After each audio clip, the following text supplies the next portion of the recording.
Growing up here in the densely populated Garden State, I've learned the value and the beauty of conservation. Its roaring brooks and lichen-spotted volcanic boulders, countless species of snake and deer, bird and fox, and the occasional wandering coyote or bear. To my mind, only one thing is missing from that picture, and it's a really good beer.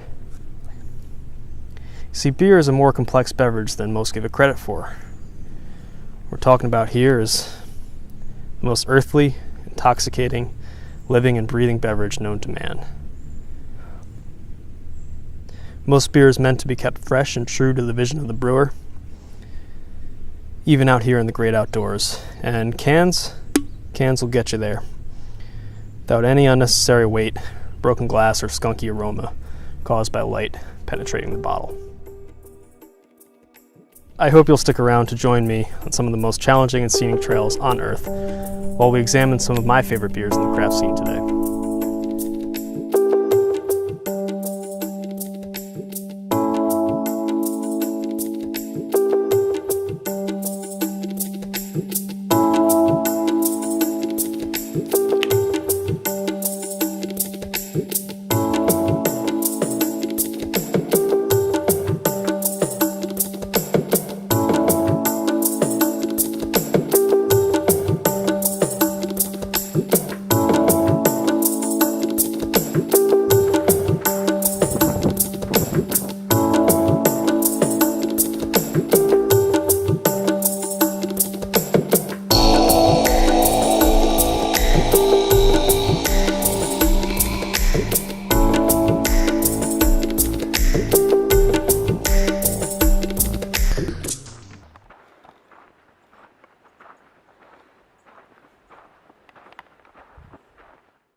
To outline the 7 main steps of beer, I'll be using homebrew equipment. There's a bunch of small to moderate investments to start brewing at home, including a brew kettle, sanitizer, heating and cooling equipment, a fermentation tank, and more. But to do this yourself, simply visit the local homebrew store and ask for help to get started. A hydrometer is an example of equipment that's not necessary, but recommended. It measures relative sugar in an active beer and provides an ABV estimate. Step 1. A recipe should be formulated in a log like this, or saved on a computer, before beginning. Step 2. Ingredients are then produced or purchased, including hops, malts, yeasts, or other adjuncts. Step 3. Clean absolutely everything. I use OxyClean and Star San. The fermentation vessel should be spotless, as this is where your beer will live for a week or more. Step 4. The mash. For all grain brewing, heat specific amounts of water to a desired temperature in order to activate the enzymes in your malt. The enzymes convert starches into fermentable sugar. I use calculators online to determine a specific volume and temperature. After an hour or so, you drain your grainy beer soup. Step 5. More water is heated and introduced, usually at a higher temperature, to halt enzymatic processes. This is called the lautering process, which is also a batch sparge step for me. This is all to say that when the malt is reheated, it is rinsed at least once to drain any residual sugar. Striking the kettle once more, you heat your soon-to-be beer up to a boil. Step 6. Once your boil begins, you can begin your hopping regimen. This typically starts at the 60-minute mark and counts down. The longer the hops are boiled, the more bitter a beer will be. Throughout the boil and hop schedule, equipment can be cleaned, chilling methods can be readied, and beverages can be enjoyed. Beer takes time, after all. When your 60 minutes or so is up, it's time to add any remaining hops and close gas lines to halt the boil.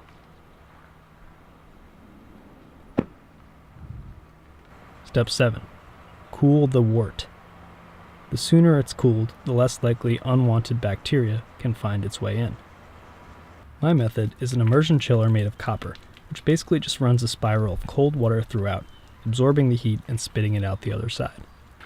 Ales typically ferment under 80 degrees Fahrenheit, so that's a good target. Step 8.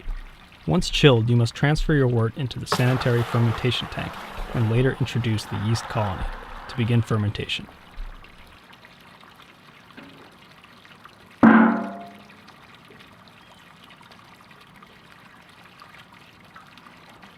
The brewer takes initial measurements here because it can take a few days or even years for yeast to gobble up all the sugar and poop out CO2 and ethanol, while settling any off flavors and maturing properly.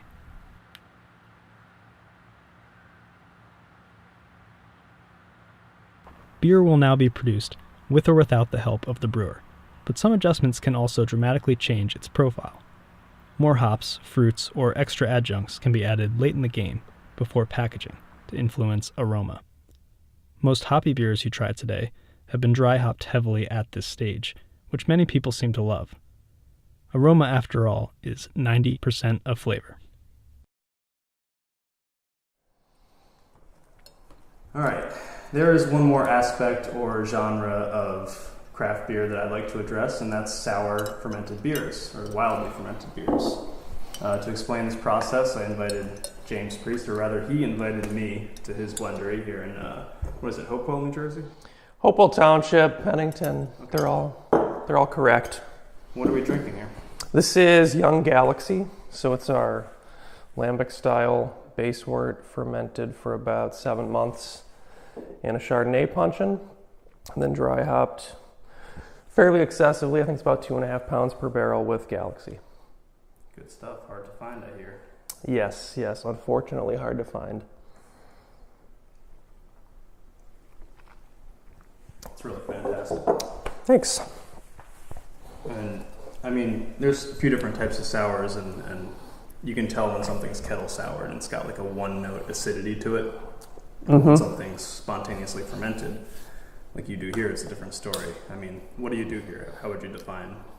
So we have the process for these lambic style beers is borrowed, as one would expect, from the lambic tradition in Belgium, where everything is spontaneously fermented.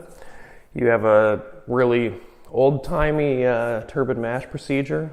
So you use a lot of unmalted wheat, aged hops, usually boil it for anywhere between 3 and 6 hours for this kind of beer, and then pump it into our cool ship, which is located in the back of a box truck. It's very unglamorous and it does wonders. So we just pump it in there boiling hot straight out of the kettle and leave it there for the lambic style beer overnight, and it sits there for about 18 hours before getting pumped into barrels and spontaneously fermenting. So everything's just collected in the air? And straight out of the air, whatever environments, it touches, interacts with, whatever living things are present and can inoculate it, they're in there. Cool. You mentioned Alex at Troon. I guess you do a lot of collaboration stuff with people in the area. Hopefully more and more, purely by virtue of what this beer production method requires, we have to naturally collaborate with area brewers, and I say have to, but obviously we get to also. To be able to work with all of them is awesome. Do you think that sour beers are like a fad, like the hot part of the industry today, or do you think it's just gonna be another genre that sticks around and stays strong? I think that I don't think that it's a fad, I guess, first of all. Perhaps sour beer for sour beer's sake has tended to strike me as faddish, when your end goal is just to make a beer acidic or sour. As with kettle sours, especially on the commercial scale, you're going to find the most commercially viable way to make that happen if that's your sole goal there.